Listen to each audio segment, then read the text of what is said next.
गाना तनी तनी गाय में रात खत्म हो जाए गाना ना खत्म हो। अभी और गाना रो से सुन ले कि बॉम्बे में लेके मकानिया आ रखले बदू दुगो नचनिया। अभी हम जौन गाना गाए अपन गाए हिट गाना गाए जौन एकदम बारूद बा बम बम बजता कि चटेला ओही जे चटनिया आ बाउर बाउर रहनिया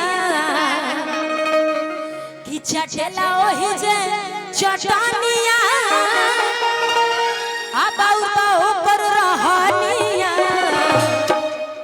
कि बॉम्बे में लेके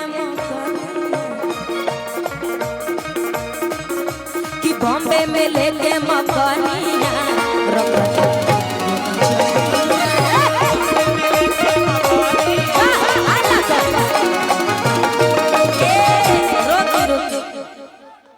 के खाली लोग खुश रहे आप लोग भी गर्दा मचाइए हल्ला करके एनर्जी कैसे मिली 2 बजे लगा एकदम गर्दा मचाइए कि चटेला ओही जे चटनिया बाउर बा एकर रहनिया बजाओ तो चल कि चटेला ओही जे चटनिया बाउर बा ओकर रहनिया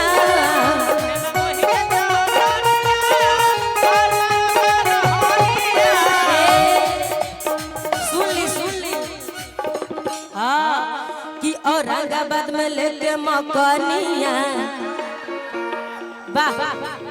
तनी हाला मचा के औरंगाबाद के नाम को कि औरंगाबाद में लेके मकानिया दुगो नचनिया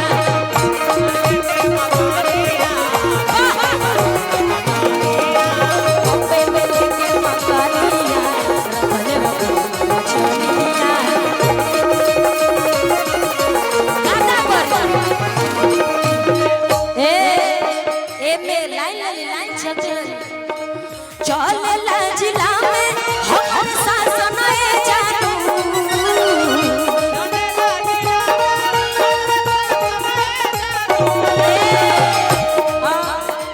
चलेला जिला में हम शासन जानू तो नमवा धो दे बूंदा छोड़ पर शासन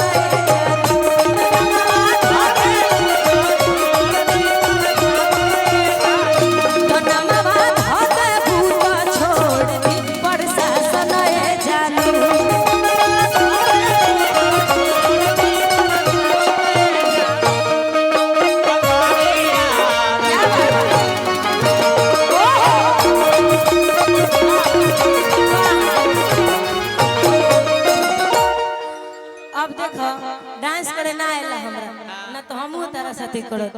आ तनी करहु आएला डांस तो बड़ी लाज लागेला सच बताओ तो ये तो पिंकी ऐसा नाचती है कि हम गिरा देती है माइका बा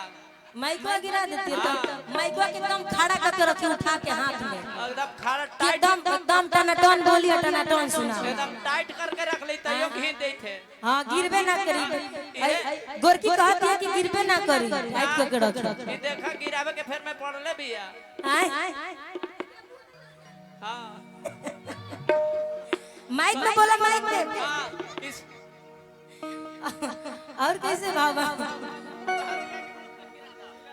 की लागत बढ़िया से कोइले नहीं खुश हो आ एही से तोहरा से गइल बारूस हो हेनियो जाए हेनियो आदमी की लागत बढ़िया से आ कोइले नहीं खुश हो आ एही से तोहरा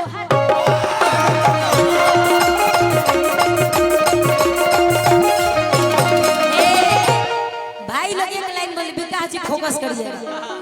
की लागत बढ़िया से कोइले नहीं थे खुश हो आ एही से तोहर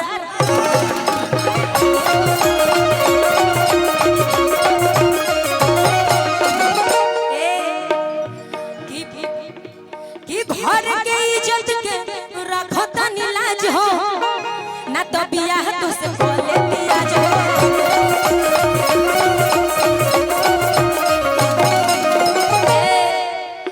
बोलो कौन भइल परेशानिया बोला कौन भइल परेशानिया कि पटना में लेके मकनिया रखले बाबू नचनिया